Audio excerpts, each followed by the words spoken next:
ಎಲ್ಲರಿಗೂ ನಮಸ್ತೆ. SK creative ಚಾನಲ್ಗೆ ಸ್ವಾಗತ.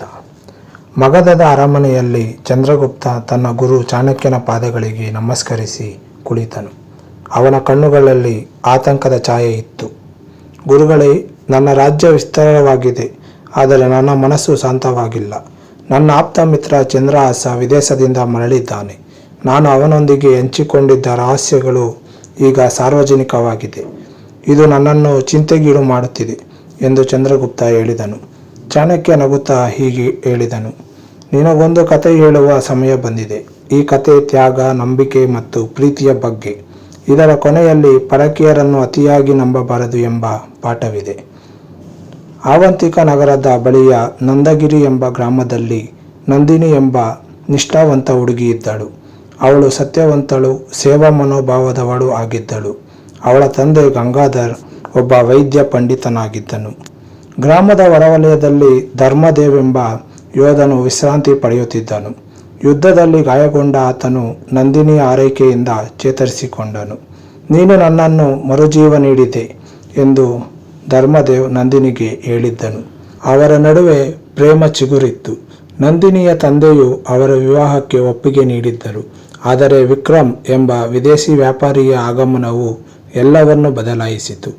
ವಿಕ್ರಮ್ ಧರ್ಮದೇವನೊಂದಿಗೆ ಸ್ನೇಹ ಬೆಳೆಸಿದನು.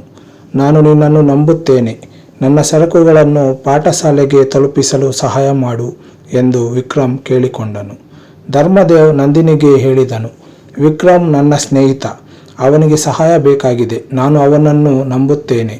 ನಂದಿನಿ ಎಚ್ಚರಿಸಿದಳು, ಧರ್ಮ, ಅವನು ಪರಕೀಯ, ಅವನನ್ನು ಅತಿಯಾಗಿ ನಂಬುವುದು ಸರಿಯಲ್ಲ. ಆದರೆ ಧರ್ಮದೇವ್ ಪ್ರೀತಿಯ ಕುರುಡುತನದಿಂದ ಧರ್ಮದೇವ್ ವಿಕ್ರಮ್ನೊಂದಿಗೆ ಹೋದನು.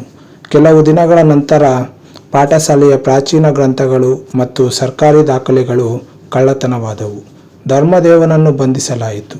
ನೀನು ವಿಕ್ರಮ್ನೊಂದಿಗೆ ಸೇರಿ ದೇಶದ ರಹಸ್ಯಗಳನ್ನು ಮಾರಿದ್ದೀಯ ಎಂದು ಜನರು ಆರೋಪಿಸಿದರು. ಧರ್ಮದೇವ್ ಆಶ್ಚರ್ಯಚಕಿತನಾದನು. ನಾನು ಅವನನ್ನು ನಂಬಿದೆ, ನಂದಿನಿ ನನ್ನನ್ನು ನಂಬು ಎಂದು ಅವನು ಹೇಳಿದ್ದನು. ನಂದಿನಿಯ ಕಣ್ಣುಗಳಲ್ಲಿ ನೋವು ತುಂಬಿತ್ತು. ನಾನು ನಿನ್ನನ್ನು ನಂಬಿದ್ದೆ, ಆದರೆ ನೀನು ನಂಬಿಕೆಯಿಂದಲೇ ಈ ಪರಿಸ್ಥಿತಿ ಬಂದಿರುವೆ. ನಂದಿನಿಯ ತಂದೆ ಗಂಗಾಧರ್ ತನಿಖೆ ನಡೆಸಿದರು.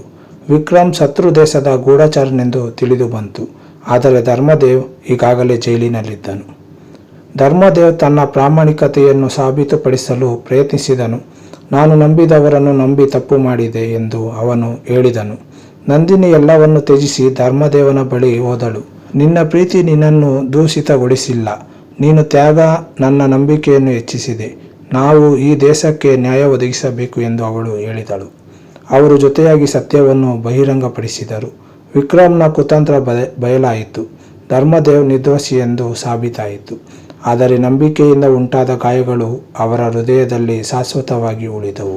ಕತೆ ಮುಗಿಸಿ ಚಾಣಕ್ಯ ಹೇಳಿದರು, ಚಂದ್ರಗುಪ್ತ, ಪ್ರೀತಿ ತ್ಯಾಗವನ್ನು ಕಲಿಸುತ್ತದೆ, ಆದರೆ ನಂಬಿಕೆಯನ್ನು ಎಚ್ಚರಿಕೆಯಿಂದ ಆಯ್ಕೆ ಮಾಡಬೇಕು. ಯಾರು ಯಾವಾಗ ದ್ರೋಹ ಮಾಡುತ್ತಾರೆಂದು ಊಹಿಸಲು ಸಾಧ್ಯವಿಲ್ಲ.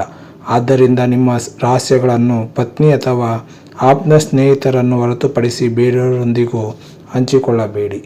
ಚಂದ್ರಗುಪ್ತ ತಲೆ ಬಾಗಿಸಿ ಹೇಳಿದನು, ಗುರುಗಳೇ, ನನಗೆ ಅರ್ಥವಾಯಿತು. ನಾನು ಪ್ರೀತಿಸುತ್ತೇನೆ, ಆದರೆ ಬುದ್ಧಿವಂತಿಕೆಯಿಂದ ನಂಬುತ್ತೇನೆ. ಚಾಣಕ್ಯ ನಗುತ್ತಾ ಹೇಳಿದರು, ಆಗ ಮಾತ್ರ ನೀನು ನಿಜವಾದ ಸಾಮ್ರಾಟನಾಗುತ್ತೀಯೆ. ಈ ಕತೆ ನಿಮಗೆ ಇಷ್ಟವಾಗಿದ್ದರೆ ಲೈಕ್ ಮತ್ತು ಕಮೆಂಟ್ ಮಾಡಿ. ಇನ್ನೊಂದು ಕಥೆಯೊಂದಿಗೆ ನಿಮ್ಮನ್ನು ಭೇಟಿಯಾಗುತ್ತೇನೆ. ಧನ್ಯವಾದಗಳು.